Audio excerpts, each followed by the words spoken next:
시간 하나님 우리에게 주시는 말씀은 누가복음 10장 17절로 20절까지의 말씀입니다. 70인이 기뻐하며 돌아와 이르되 주여 주의 이름이면 귀신들도 우리에게 항복하더이다. 예수께서 이르시되 사탄이 하늘로부터 번개같이 떨어지는 것을 내가 보았노라. 내가 너희에게 뱀과 전갈을 밟으며 원수의 모든 능력을 제어할 권능을 주었으니 너희를 해칠 자가 결코 없으리라. 그러나 귀신들이 너희에게 항복하는 것으로 기뻐하지 말고 너희 이름이 하늘에 기록된 것으로 기뻐하라 하시니라. 아멘. 이는 살아계신 우리 하나님의 말씀입니다. 이 시간 우리를 해치지 못하리라 라는 제목으로 말씀 전하겠습니다.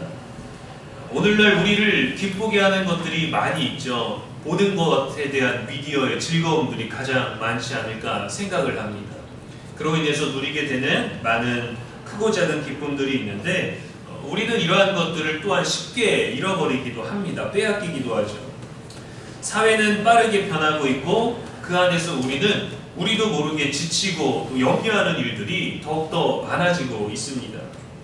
일터에서의 압박과 부담, 또 가정에서의 또 오해, 또 인간관계의 상처와 무관심, 또 많은 정보 속에서 오히려 더 단순해지는 우리들의 인격, 또 건강에 대한 불안까지, 또 잠 못 이루는 우리들의 많은 날들, 또 신경 써야 되는 또 가족들, 또 주변에 가까운 또 내적인 모든 일들, 우리의 삶은 여러 가지로 우리를 해칠 수 있는 요소들로 둘러싸여 있습니다. 2016년 경기도 양주시에 있는 신명교육대에서 군성교 할 때였습니다. 이때는 이제 젊은이들이 부대에 입소를 하면 5주간의 훈련을 받는데 그 가운데서 4번을 교회에 나올 수 있었어요. 종교활동 시간에 훈련병 개인이나 또 부대의 요청에 의해서 상담을 하는 경우가 종종 있었는데 어느 날은 신앙도 좋고 군생활도 잘 적응하고 예배도 열심히 드리고 또 남을 위해서 늘 배려하는 건강한 청년 한 명을 상담하게 됐습니다.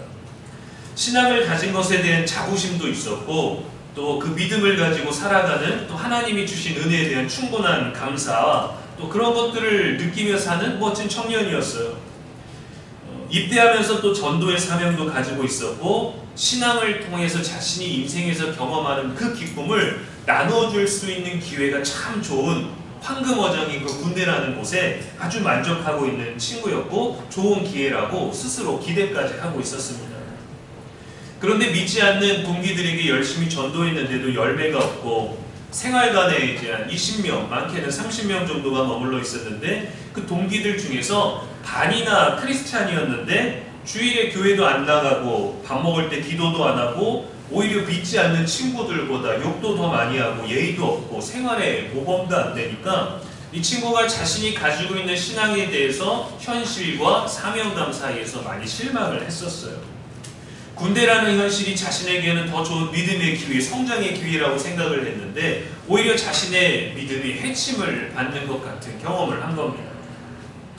오늘 누가복음 10장은 예수님께서 70명의 제자들을 둘씩 파송하시면서 주신 말씀이에요.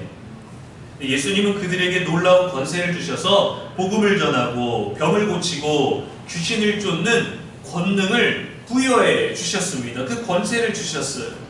그리고 그들을 보내시면서 이렇게 말씀하셨습니다. 3절에 보면 갈지어다 내가 너희를 보내니 어린 양을 이리 가운데로 보냄과 같도다 라고 했습니다.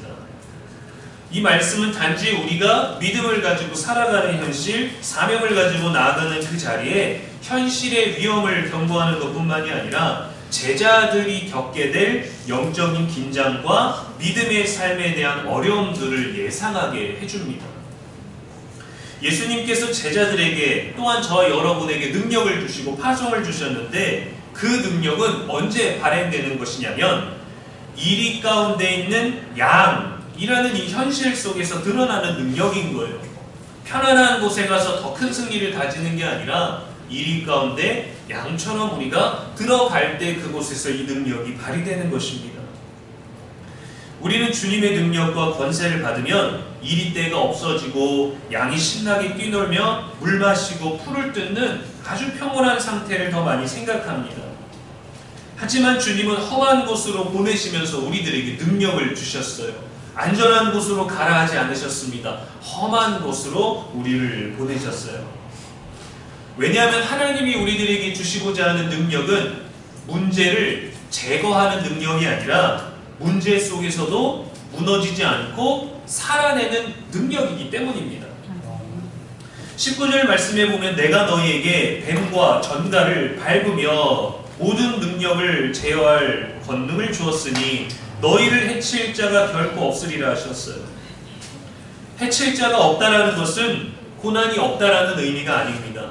고난이 우리를 무너뜨릴 수 없다라는 선언이에요. 뱀과 전갈은 독이 있는 위험한 생물입니다. 우리를 해치는 사단의 세력을 상징하는 표현이죠. 그것이 없는 것이 아니라 그것이 존재한다라는 거예요. 우리를 해치려는 것들이 여러분 주변에 얼마나 많습니까? 우리가 특히 믿음을 가졌기 때문에 우리에게 많은 공격과 상처가 오는 이유가 무엇이겠어요? 우리가 늑대 사이의 어린 양처럼 약한 존재이기 때문이 아니라 우리가 믿음을 가졌기 때문입니다. 세상을 살아가는 방법과 다른 하늘의 방법의 삶이 우리 안에 있기 때문이에요. 우리가 살아있기 때문입니다. 죽은 사람은 상처받지 않아요. 무관심한 사람은 배신당하지 않아요. 믿지 않는 사람은 고난당하지 않습니다. 사랑하니까, 기대하니까, 관계 속에 있으니까, 사명이 있으니까, 믿으니까 실망하고 상처가 오는 것이죠. 그래서 여전히 우리는 해침을 경험합니다. 누구에게 해침을 받습니까? 사탄이 우리를 해칩니다. 과거의 죄책감을 끄집어내고 우리에게 부정적인 생각을 심어주고 속삭입니다. 하나님의 사랑과 말씀과 약속에 대한 의심을 하게 하죠. 세상의 가치관으로 거짓 진리를 우리들에게 심어주면서 우리의 영성을 해칩니다. 또 우리는 우리 스스로를 해치기도 합니다. 반복되는 자기 비난과 자책이, 또 열등감에 빠져서 자존감을 상실하게 되기도 하고, 또 환경의 지배를 통해서 스스로를 향한 실망과 분노, 또 마음과 생각을 병들게 하죠. 또 타인이 우리를 해칩니다. 말 한마디로 조롱하고 또 가스라이팅을 통해서 우리들의 감정을 또 공격하고, 무관심으로 때로는 지나친 간섭으로 우리의 자유를 억압하며, 또 크나큰 부담감으로 우리들이 할 수 있는 것도 못하게 하며, 또 침묵으로 마음을 닫아버립니다. 자녀가 부모를 해치기도 합니다. 말대꾸하고 해준 게 뭐가 있냐고, 부모의 이러한 사랑을 원하지 않았다고 하고 밀어냅니다. 부모의 사랑과 희생을 마땅히 받으려 하면서도 가벼이 여깁니다. 부모가 자녀를 해치기도 하죠. 자녀 사이에서 비교합니다. 지나친 통제로 자율성을 파괴하고 원하지 않는 삶을 요구할 때도 있습니다. 때론 조건적인 사랑을 표현하고 자녀를 위한다면서 오히려 상처 주고 감정을 짓누르는 말과 태도는 자녀를 해침이 되죠. 때로는 우리의 약한 믿음이 우리를 해치기도 합니다. 기도하고 예배한다고 하지만 현실에 나아짐, 달라짐도 없고 내 안에 아무런 신앙의 감동이 없는 상태, 신앙의 보상이 주어지지 않는 것 때문에 실망하고 원망할 때 우리들의 신앙의 흐름이 해치게 되죠. 우리는 믿음이라는 귀한 하나님의 선물을 가지고 행복하고 평안하기를 원하지만 항상 우리는 상처 줄 수 있는 요소들 주변에서 살아갑니다. 그런데 예수님은 우리를 해칠 자가 없으리라 라고 하셨어요. 그 이유는 우리가 그들의 말, 판단, 시선, 세상의 공격과 사탄의 상처나 사람들이 주는 상처로 정의되지 않기 때문입니다. 19절에서 예수님은 그러나 귀신들이 너희에게 항복하는 것으로 기뻐하지 말고 너희 이름이 하늘에 기록된 것으로 기뻐하라 하셨어요. 우리의 참된 기쁨은 믿음을 통해서 얻게 되는 성취나 결과가 아니라 우리의 신분에 있다라는 겁니다. 내가 누구인가에 있다라는 거예요. 즉 우리가 하나님의 자녀로서 무엇을 했기 때문에 하나님의 자녀가 되기 위해서 무언가를 이루었기 때문이 아니라 하나님이 우리를 자녀 삼아주셨다는 그 사실, 우리의 이름이 생명책에 기록되어 있다는 진리야말로 우리의 기쁨의 이유가 된다라는 겁니다.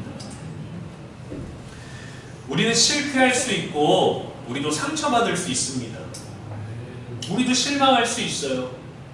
우리가 아무리 열심히 노력했지만 상대방에게 만족을 주고자 하는 소중한 사람에게 체험이 되지 못할 수도 있습니다.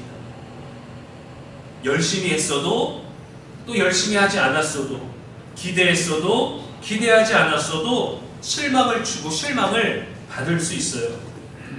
그러나 예수님의 은혜로 우리는 하나님의 자녀가 되는 권세를 이미 가졌고 이것은 취소되지가 않습니다. 모르는 게 아니에요. 그저 우리가 내가 마음에 들었다고 해서 하나님이 우리를 구매 확정하신 게 아닙니다. 우리는 그저 하나님이 우리를 택하시고 우리를 위해서 세상의 모든 섭리를 그분의 사랑으로 이루어 갈 때 우리의 기쁨은 이미 이루어진 거예요. 이 기쁨은 빼앗길 수가 없는 거예요. 고난이 오면 크기가 줄어들기도 하겠지만 그러나 우리의 기쁨은 고난이 와서 기쁨이 사라지고 좋은 일이 생기고 뭔가 기도 응답이 돼서 기쁨이 갑자기 커지고 고난이 작아진 게 아니라 여전히 하나님은 우리의 기도를 들으시고 우리는 그분의 자녀라는 그 사실 자체가 우리의 기쁨이어야 되는 겁니다.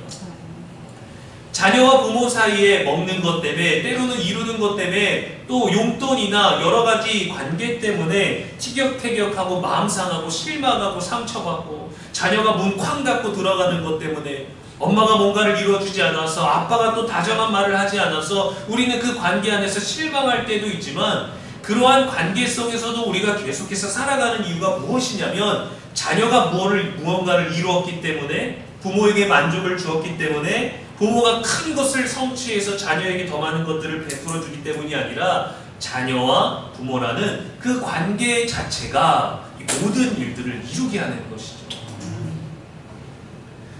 이 사실 하나로 우리는 늘 새로워질 수 있는 것입니다. 세상은 우리의 가치와 결과로 평가하지만 하나님은 우리의 존재로 인정하십니다. 세상은 우리의 실수로 낙인을 찍지만 하나님은 사랑으로 우리를 회복시키십니다. 세상은 우리를 조건부로 받아들이지만 하나님은 무조건적으로 우리를 품으십니다.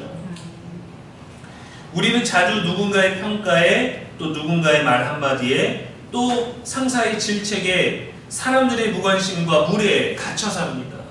그래서 자유롭지를 못해요. 그래서 기쁨을 빼앗기기도 하죠. 우리가 가게에 손님이 오면 좋은 손님만 올까요? 좋은 마음으로 맞이하고 준비했어도 우리의 기분과 하루를 망칠 수 있는 그 진상이라는 존재가 나타나서 우리를 해칩니다. 일할 때는 늘 좋은 분위기로 일할 수 있습니까? 지적이 끝이 없기도 하고 불평이 쏟아지기도 하고 또 일처리가 깔끔하지 못한 직원을 보면 아쉽기가 그지없고 또 우리 상사를 보면서 또 답답한 생각이 들기도 하고 그런 많은 것들이 또 우리를 해치죠.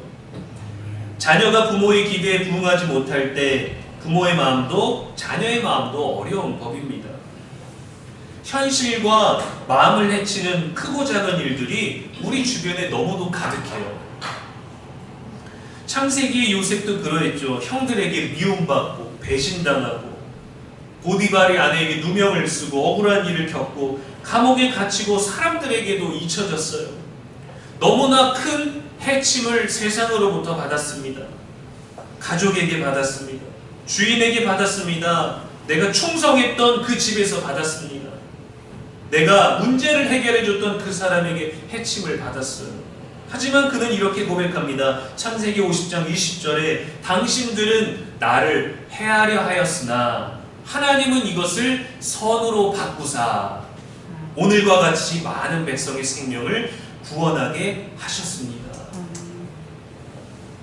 요셉은 환경이 바뀌지 않아도 그의 삶이 무너지지 않도록 하나님을 붙잡았어요. 하나님이 해주신 무언가가 아니라 하나님과 자신과의 관계를 알았죠. 그분은 날 기억하신다. 그분에게서 난 잊혀지지 않는다. 그분에게서 난 소멸되지 않는다. 그분은 날 기억하신다. 그분이 내 이름을 안다.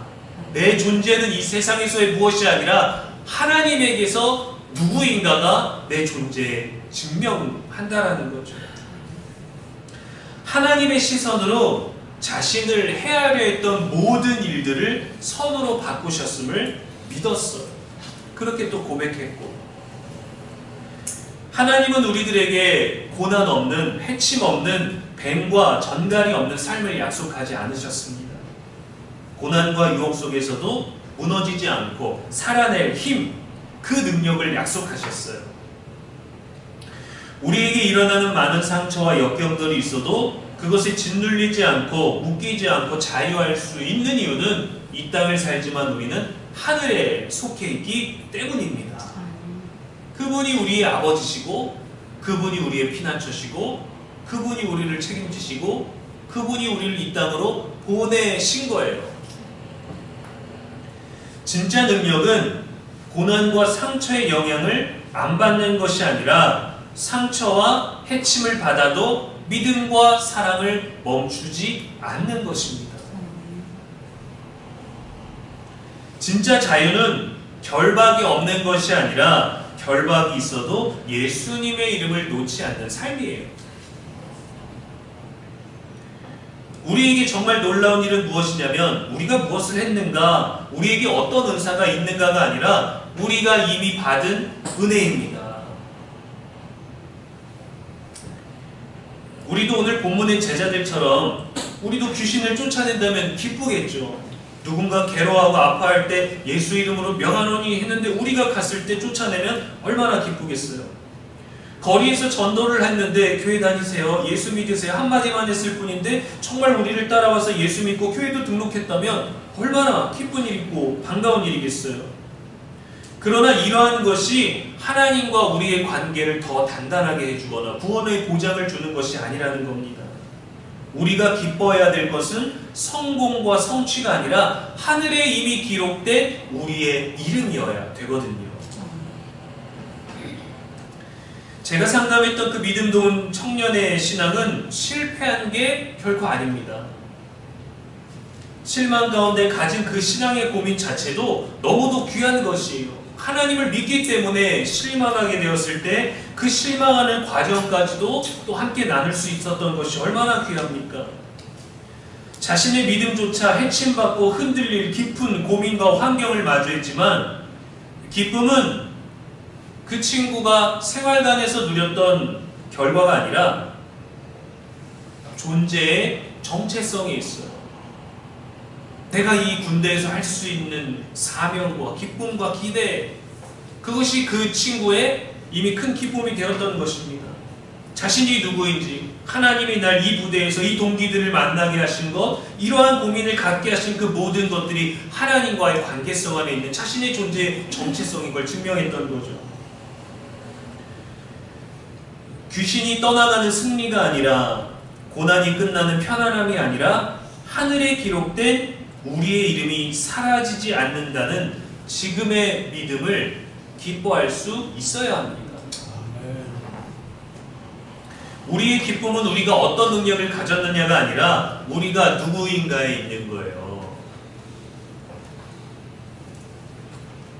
우리는 어떤 피조물이라도 우리 주 그리스도 예수 안에 있는 하나님의 사랑에서 끊을 수 없는 하늘의 시민권자입니다.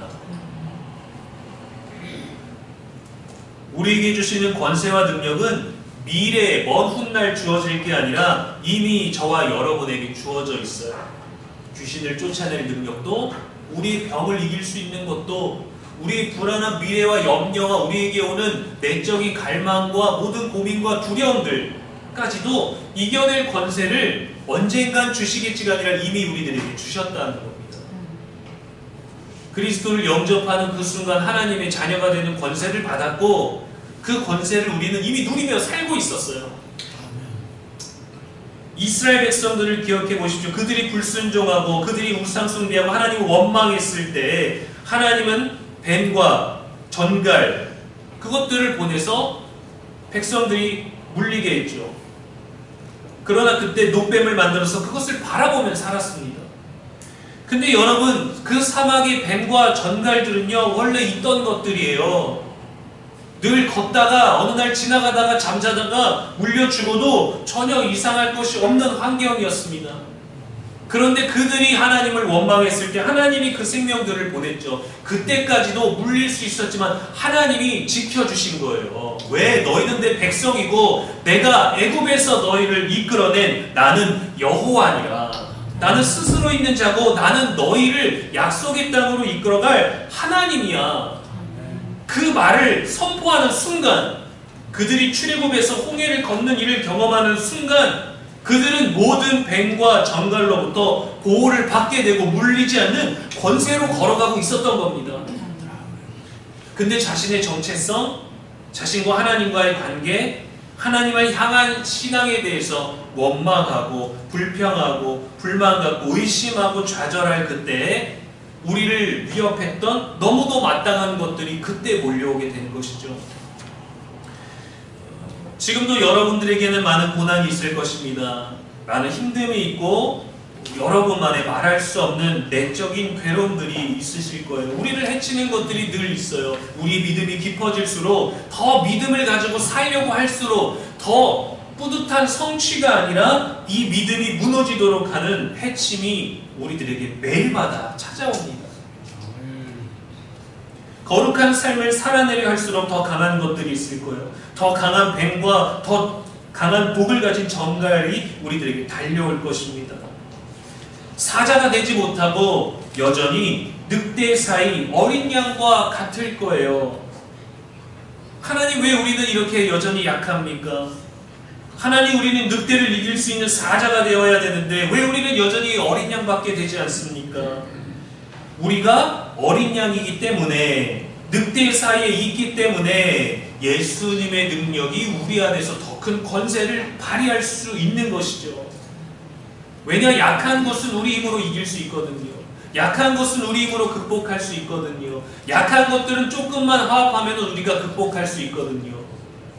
그러나 우리 힘으로 할 수 없는 것들을 이길 수 있는 능력을 우리들에게 주셨고, 그런 우리가 어린 양이지만 늑대 사이에 둔 것은 하나님이 우리를 통해서 얼마나 위대한 권세를 주셨는지를 증명할 수 있게 해주신 것입니다.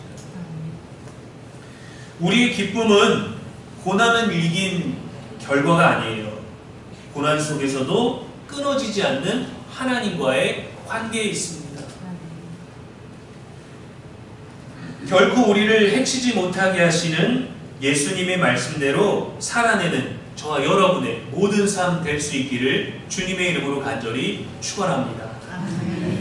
기도하겠습니다. 하나님 아버지, 우리 삶을 해치려는 것들이 끊임없이 찾아옵니다. 현실은 우리를 지치게 하고 관계는 우리를 다치게 하고 우리의 마음조차 우리 자신을 무너뜨릴 때가 있습니다. 우리를 해칠 자가 결코 없으리라 하신 예수님의 말씀이 우리의 영혼을 붙잡게 하여 주옵소서. 세상이 주는 상처보다 크신 주님의 사랑, 실패보다 앞선 주님의 약속, 고난보다 강한 주님의 권세로 우리를 붙들어 주옵소서. 하늘에 기록된 우리의 이름으로 기뻐하는 삶이 되게 하여 주시옵소서. 우리의 길과 진리와 생명이 되시는 예수님의 이름으로 축복하며 기도합니다. 아멘.